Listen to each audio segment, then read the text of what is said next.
Okay, let's go over these problems here real quick, and I'm not sure if I'm going to have you guys grade your own or trade sheets, but anyways, so 1 through 5 here. What is the fraction of the red dot? Well, the first thing you need to do is count how many marks we've got between 0 and 1. So we've got 1, 2, 3, 4, 5, and 6. The 6th mark would be the same as 6 over 6, which would be equal to 1. So we can see where the red dot is. It's 2, so that's going to be 2/6, which is the same as 1/3. Number 2, how many dots or marks do we have here, or increments? We have 1, 2, 3, 4, 5, 6, 7, 8, 9, 10. So, and this number happens to be 4, and this is 3, so this is a measurement between 3 and 4. And if there's 10, that means 10 over 10 is equal to 1, or in this place happens to be 4. So the location of the red dot would be 3 and what? I counted 8. It would be 8/10, which is the same as 3 and I can divide both 8 and 10 by 2. And so that would be 3 4/5. All right. Number 3 here.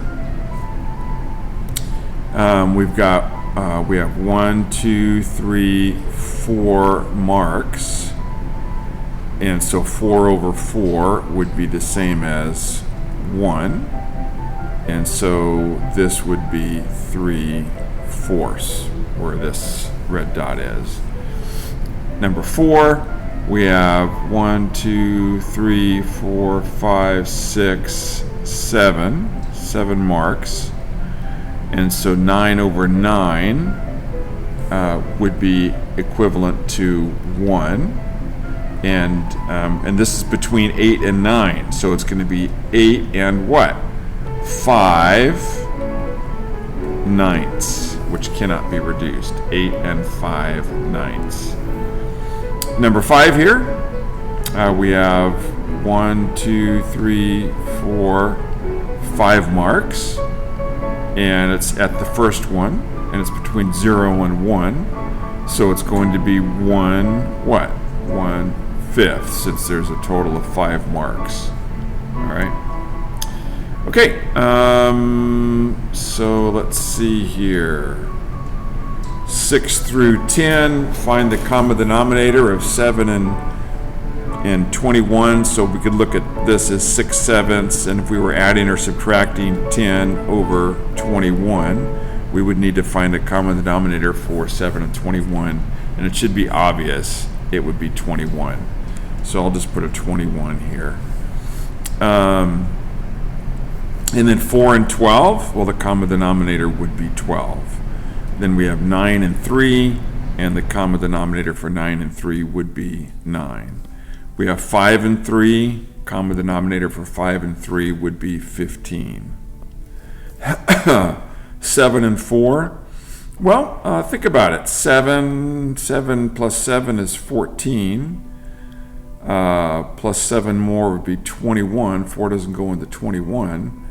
So 28 works, though, because 7 times 4 is 28. So the answer to number 10 is 28. All right, 11 and 12, looks like we're going to be adding first. So I'm looking at number 11, it's 3/4, and we're adding 5/12. I'm doing what's in the parentheses first here, all right? And so the common denominator would be 12. That would stay 5/12. 4 goes into 12. 3 times 3 times 3 is 9.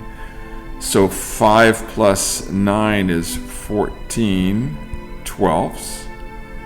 So it's 14/12. And we're subtracting, what are we subtracting? We're subtracting 1/3, subtracting 1/3. What's the common denominator for 3 and 12? 12. So that would say 14 twelfths. 3 goes into 12 once. I'm sorry, 3 goes into 12 4 times. 4 times 1 is 4. Now we subtract. 4 from 14 is what? 10 twelfths. And that can be reduced. How many times does... I'm thinking of a number that goes into both 10 and 12, and that would be 2. 2 goes into 10 5 times. 2 goes into 12 6 times.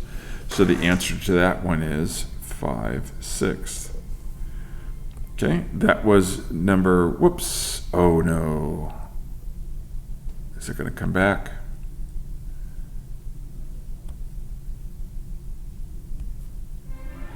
Oh, I may have to do 2 videos here. I don't know what happens, how I end up losing that.